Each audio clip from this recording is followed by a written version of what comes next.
Good morning, students. Today we are going to start a new lecture for class 11th CBSE and RPSC English medium. Okay. The chapter is chapter number 6, thermodynamics.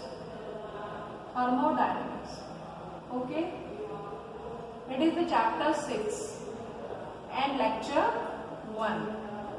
It is an introductory lecture in which we will deal with the related terms of thermodynamics. Okay. First of all, you have to understand what does the mean of thermodynamics. Thermo means temperature, or we can say heat, and dynamics means motion. Okay, so it deals with the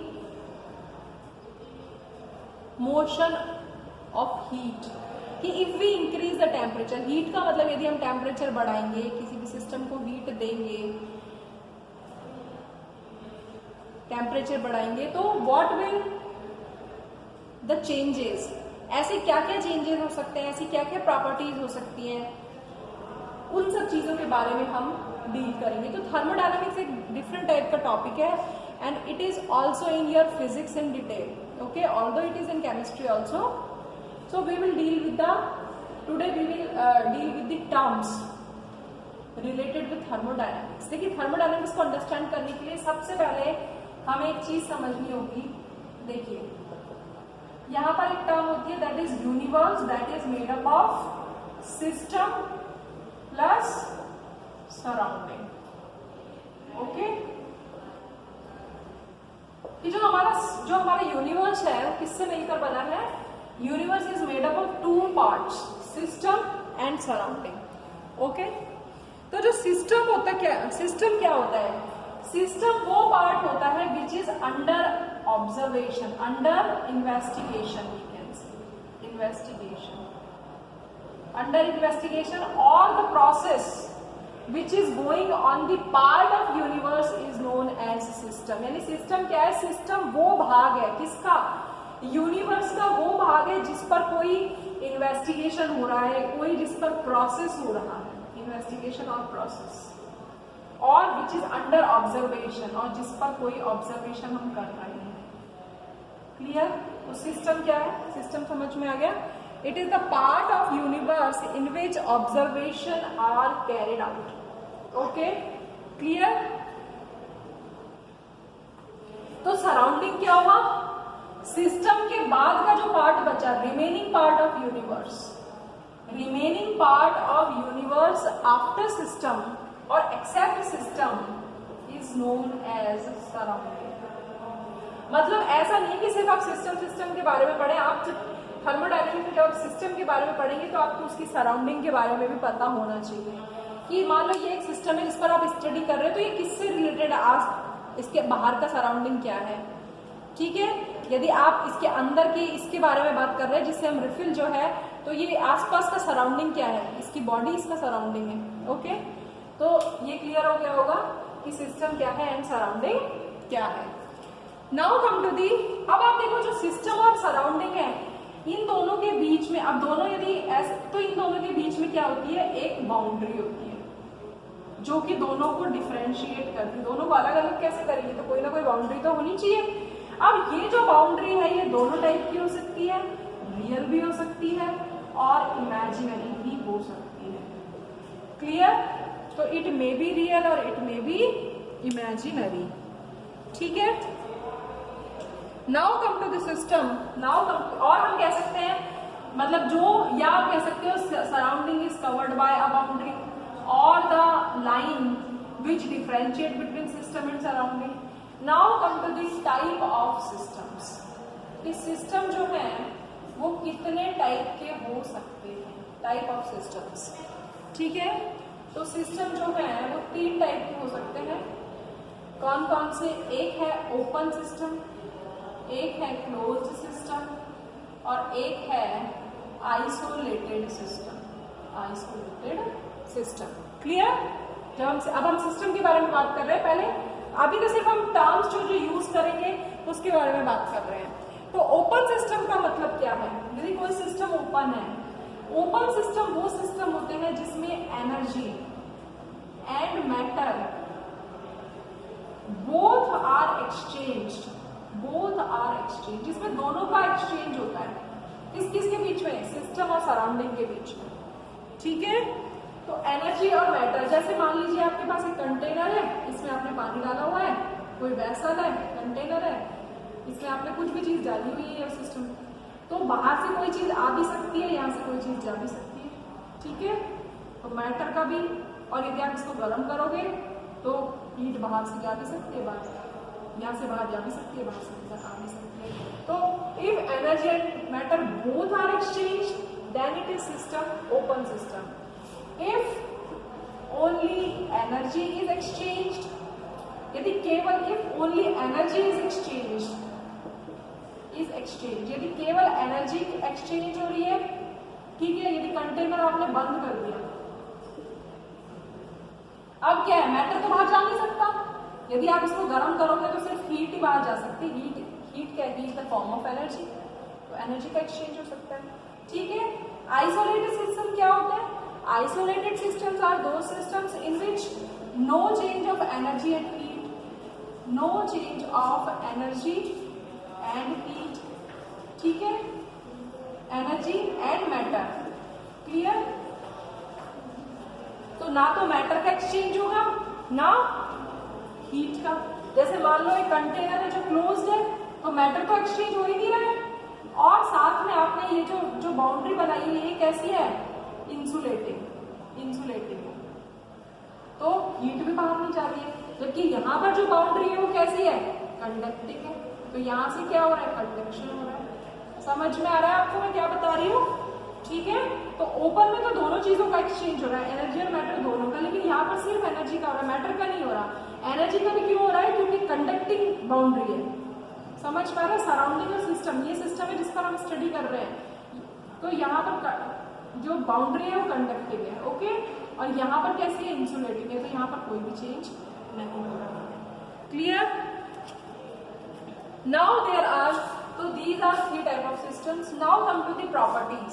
देखिए, यहाँ पर 2 type की properties के बारे में हम पढ़ेंगे। First properties are extensive properties. अब हम पढ़ रहे हैं किसके बारे में?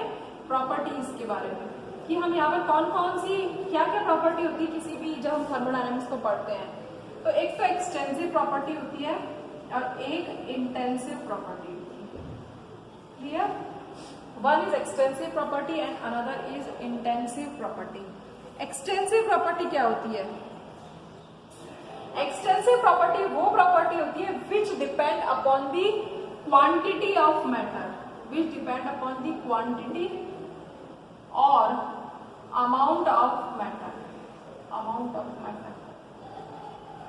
ठीक है, जो कि जो भी आप सिस्टम है उसमें जो मैटर है उसका अमाउंट क्या है, उसकी क्वांटिटी पर डिपेंड करती है। कैसे?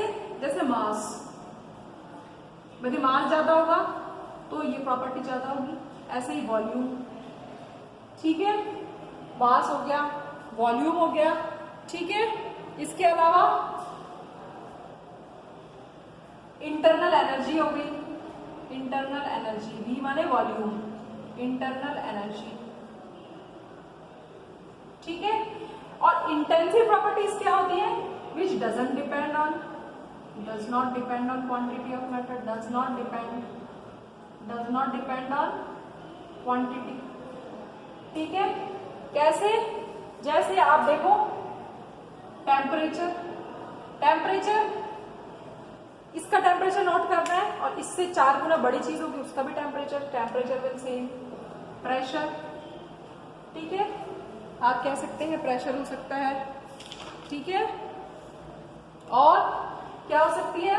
कॉन्सेंट्रेशन हो सकती है, कॉन्सेंट्रेशन।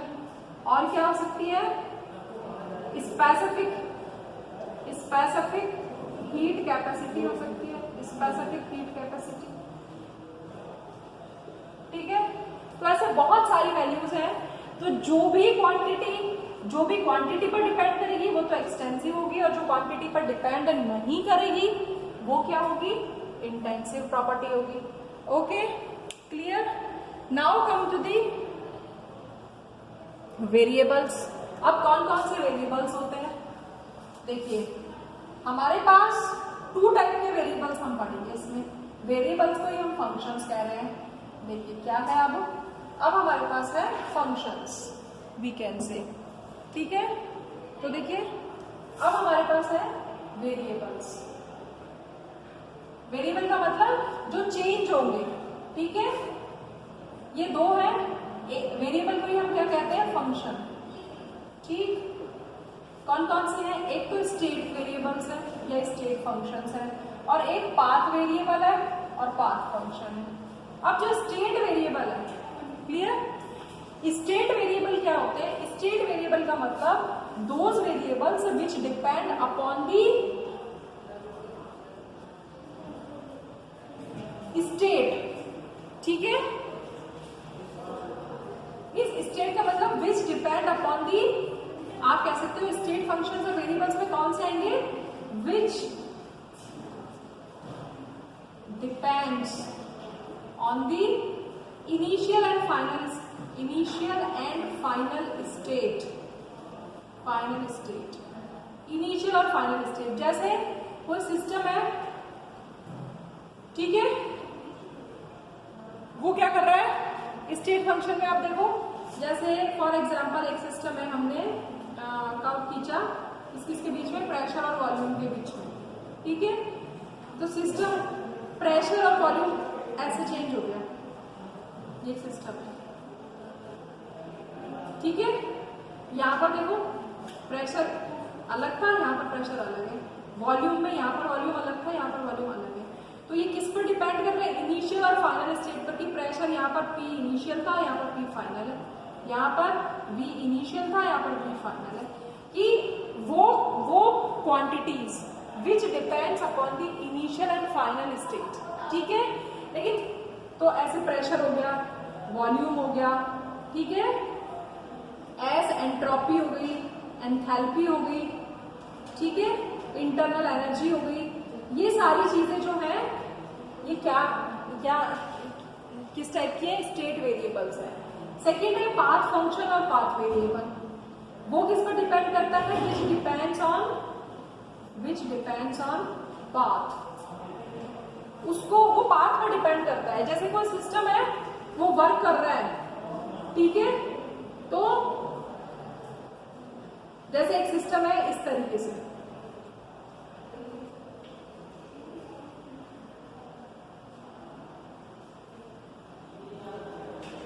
ठीक है, ये प्रेशर है, ये वॉल्यूम है। एक बार प्रेशर इस तरीके से, ये इस तरीके से डायग्राम बना हुआ है, ठीक है। अब वो आपसे पूछता है कि भाई ये प्रोसेस हो रहे हैं, इसमें आप वर्क कैलकुलेट करिए, तो आप वर्क कैसे कैलकुलेट करेंगे, तो यहां पर जब आप वर्क को कैलकुलेट करेंगे तो वर्क जो होता है, वर्क और जो हीट होती है वो किस पर डिपेंड करती है, पाथ पर, कि आप किस रास्ते से आपने काम किया, कौन सा वे आपने ऑप्ट किया। तो 2 टाइप के वेरिएबल्स होते हैं, जो पाथ पर डिपेंड करते हैं वो पाथ फंक्शन, जो स्टेट इनिशियल और फाइनल स्टेट पर डिपेंड करते हैं वो स्टेट वेरिएबल्स, ठीक है। Now come to the thermodynamic processes, कि प्रोसेस कौन कौन से होते हैं, ठीक है। थर्मोडायनेमिक्स में हमने इससे पहले जो चैप्टर पढ़ा था, we have discussed about that कि विच टाइप ऑफ प्रोसेसेस। तो देखिए कौन कौन से प्रोसेसेस होते हैं, ये भी आपने पढ़े हुए हैं। तो टाइप्स ऑफ प्रोसेसेस, अब है टाइप्स ऑफ प्रोसेसेस, ठीक है। कौन कौन से प्रोसेस हो सकते हैं, फर्स्ट है आइसोथर्मल। आइसोथर्मल प्रोसेस कौन से होते हैं, isothermal processes are those processes which are carried out at constant temperature, जिसमें कांस्टेंट रहता है क्या, टेम्परेचर। यदि टेम्परेचर कांस्टेंट रहेगा तो डेल्टा टी क्या हो जाएगा, 0 हो जाएगा। तो these processes are, delta T is 0, है, तो वो प्रोसेसेस क्या कहलाते हैं, आइसोथर्मल प्रोसेसेस कहलाते हैं, ठीक है। और आइसोथर्मल प्रोसेसेस में जो इंटरनल एनर्जी होती है, इंटरनल एनर्जी को किससे बताते हैं, यू से बताते हैं। देखो यहाँ पर मैं आपको 2-3 लिख देती हूँ। H का मतलब है एंथैल्पी, ठीक है, S का मतलब है एंट्रोपी, ठीक है, P आपको पता है प्रेशर होता है, V वॉल्यूम, T टेम्परेचर, ये आपको पता है। U का मतलब है इंटरनल एनर्जी, इंटरनल एनर्जी, वैसे जहां जहां पर आएगी वहां पर बताएंगे, ठीक है। तो जो इंटरनल एनर्जी को कहीं पर किसी बुक में यू से लिखा है, किसी में ई से लिखा है, एक ही बात है, ठीक है। तो इंटरनल एनर्जी जो है वो 0 हो जाएगी। क्यों? क्योंकि आपने पढ़ा था कि किसी भी सिस्टम की जो एनर्जी होती है वो किसके एनर्जी जो होती है वो वाकई में काइनेटिक एनर्जी ही होती है। काइनेटिक एनर्जी डायरेक्टली किसके प्रोपोर्शनल होती है, एब्सोल्यूट टेम्परेचर की। तो टेम्परेचर 0 तो इंटरनल एनर्जी भी 0, ठीक है। सेकेंड प्रोसेस है आइसोबारिक। आइसोबारिक बताया था, बारिक का मतलब क्या होता है, कांस्टेंट प्रेशर, यानी प्रेशर कैसा हो गया, 0, there is no change in pressure, the process which is carried out at constant pressure, ठीक है। थर्ड कौन से होते हैं, आइसोकोरिक। आइसोकोरिक का मतलब कांस्टेंट वॉल्यूम पर जो आते हैं, ठीक है, कांस्टेंट वॉल्यूम पर जो प्रोसेस कैरिड आउट हो रहे हैं, ठीक है, क्लियर। 3 प्रोसेसेस हो गए। अब एक 4th प्रोसेस और आएगा, that is called adiabatic. Adiabatic, ठीक है। एडियाबैटिक प्रोसेस कौन से होते हैं, जिनके लिए हीट कांस्टेंट रहती है, यानी डेल क्यू की वैल्यू क्या होती है, 0 होती है, ठीक है। तो यदि हम प्रेशर और वॉल्यूम के बीच में कर्व खींच रहे हैं, तो यदि ऐसा कर्व है, इसका मतलब प्रेशर कांस्टेंट है, ऐसा कर्व है तो ये कौन सा, यदि ऐसे बना हुआ है इस तरीके से है तो इसका मतलब प्रेशर कांस्टेंट है, तो ये कौन सा हो गया, आइसोबारिक हो गया।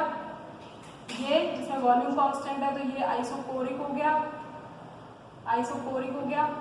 अब आपके पास बचा आइसोथर्मल। आइसोथर्मल भी इस तरीके से होता है और ये भी इस तरीके से होता है। हमेशा ध्यान रखना है ये वाला जो है that is adiabatic and that is isothermal, clear. तो 4 टाइप के प्रोसेसेस हो गए। नाउ कम टू दी, अब जो ये तो प्रोसेस हो गई कि हम कैसे किसी भी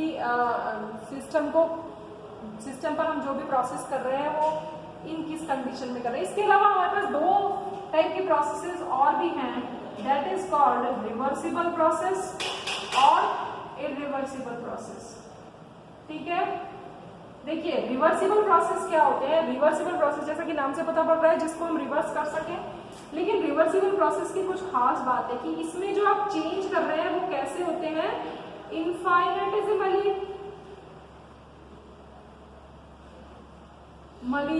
स्मॉल चेंजेस होते हैं।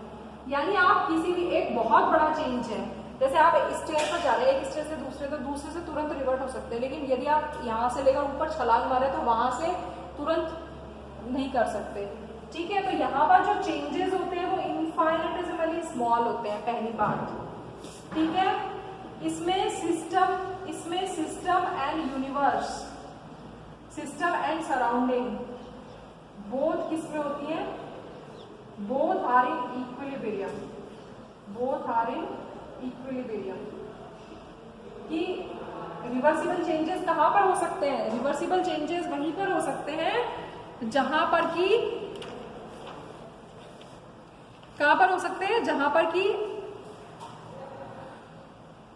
सिस्टम और सराउंडिंग एक तो दोनों इक्विलिब्रियम में होनी चाहिए, इनफाइनेटेसिमली स्मॉल चेंजेस या स्मॉल चेंज होना चाहिए, वहां पर स्टेप्स जो है वो बहुत छोटे छोटे होने चाहिए। रिवर्सिबल में हमें कैसा टाइम लगता है, यहाँ पर हमें इनफाइनाइट टाइम लगता है, इनफाइनाइट टाइम, जबकि ठीक है। और ये चेंजेस जो होते हैं वो कैसे होते हैं, बहुत स्लो होते हैं, बहुत धीमे धीमे होते हैं, ठीक है। तो जो आपके रिवर्सिबल प्रोसेसेस होते हैं उसमें हमें इनफिनाइट टाइम लगता है,